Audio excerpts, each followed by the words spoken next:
Andrew, I mean, at the time, Betfair sort of became widely known. I was working on racecourses, so my perspective, initially the bookmakers weren't interested at all in Betfair. Why do we care what price it is on the internet, that sort of thing.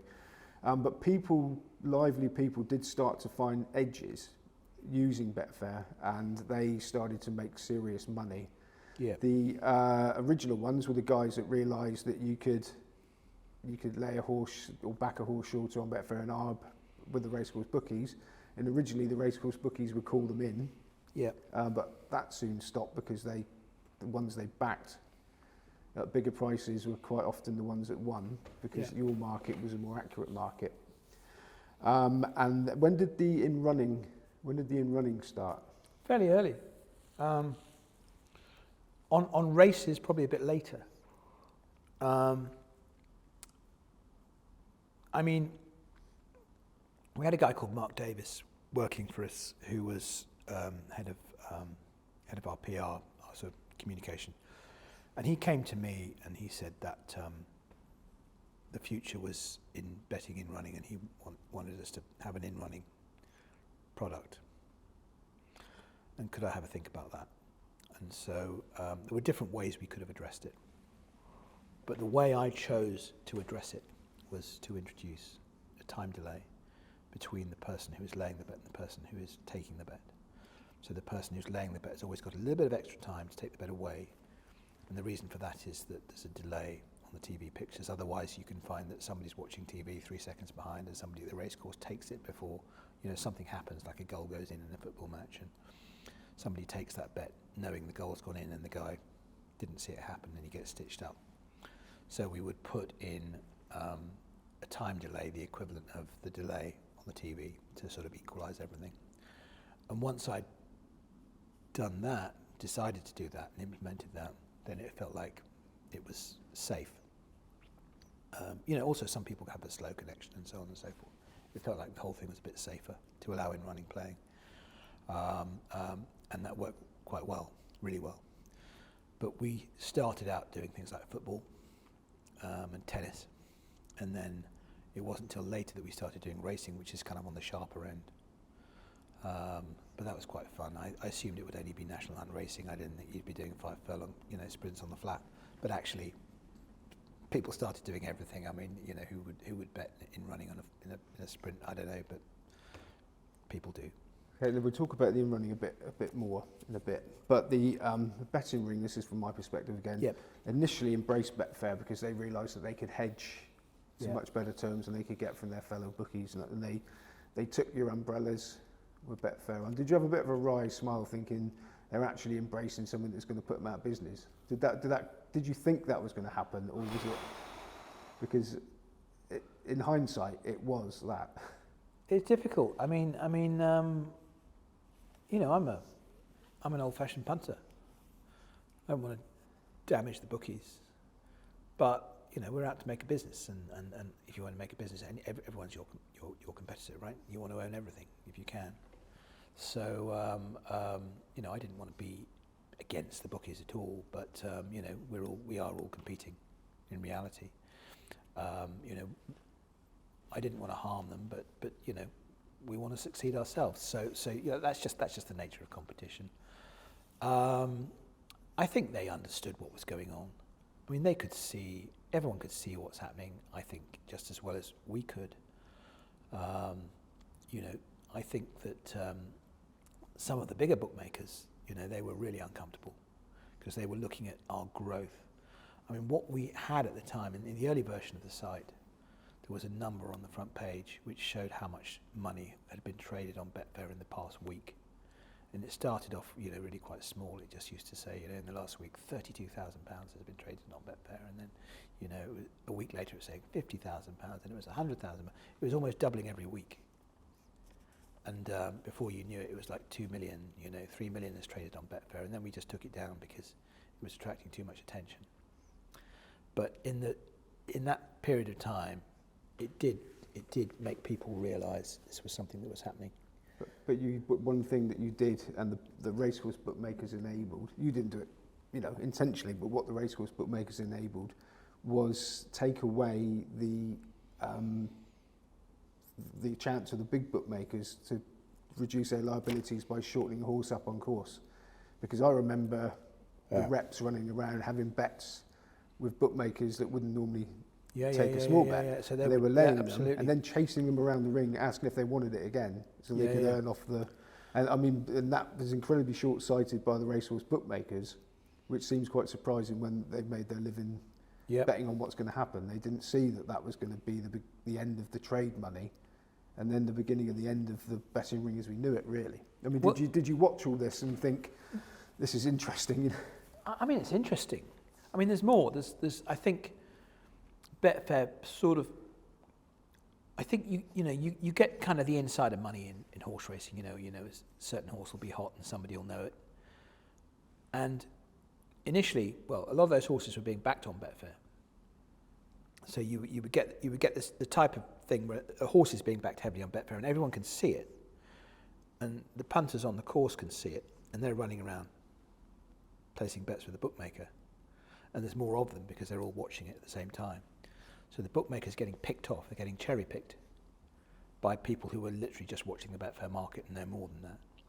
So they're seeing the price movers on the Betfair market and they're essentially cashing in, from the course bookmakers on those. That potentially was damaging because there's another person there that's making money out of, the sort of, I guess, the insider moves. You also get it the other way around when somebody pushes the price out on Betfair, deliberately, and then has a coup, a course coup with the bookmakers there. So they'll push a horse out from sort of 6 to 1 to 20 to 1, and then they'll back it back in with the course bookmakers. And in all those situations, the course bookie is losing out.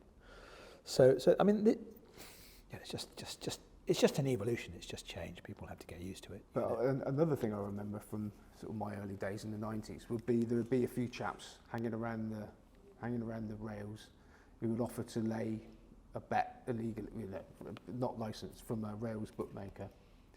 And if they got caught, they were escorted off the track. Yeah. Were you surprised that you were allowed to basically allow anybody to do exactly the same thing via your platform? To be an unlicensed layer?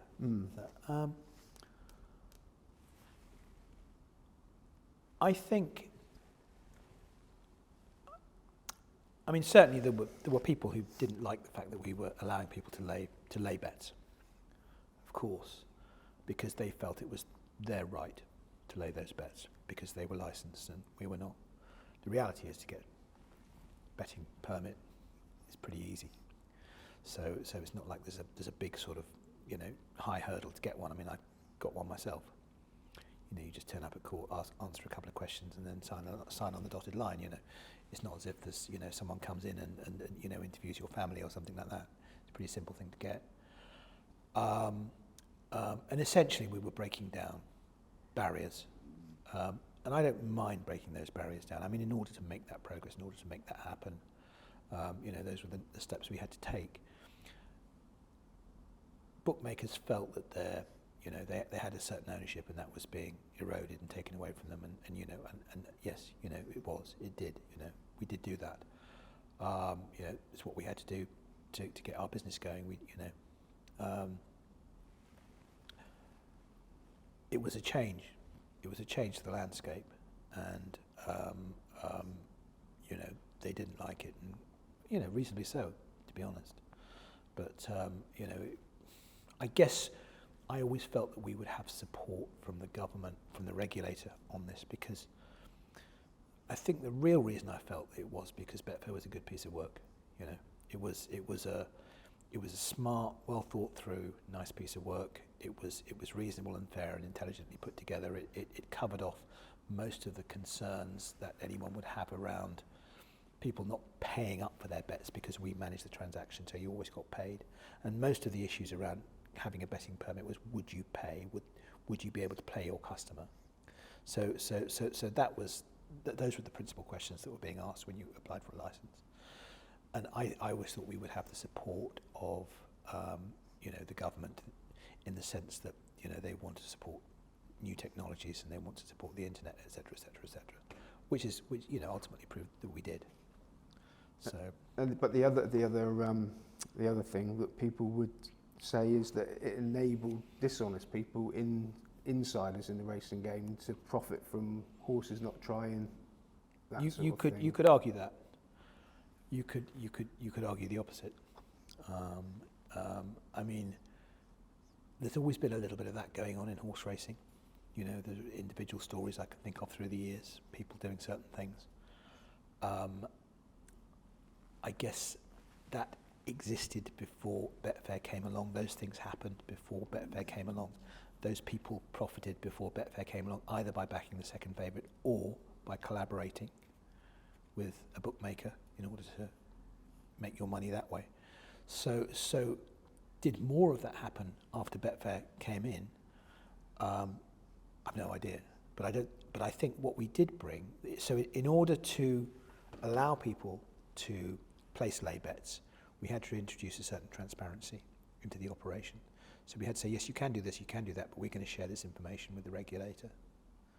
So if there's a pattern, if you are consistently laying horses and those horses are consistently being found to be being stopped in some way or another, then we can go after you because we've got all that data and we will share it with the regulator.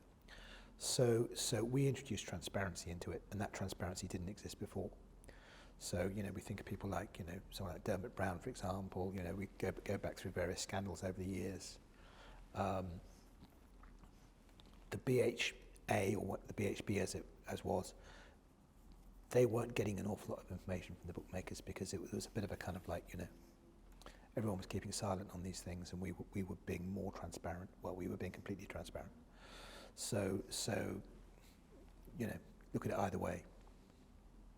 Now, initially, big players and big winners sort of courted by Betfair with account managers and trips to the races and that sort of thing. When did it become apparent that these big fish were sort of sucking the liquidity out of the market?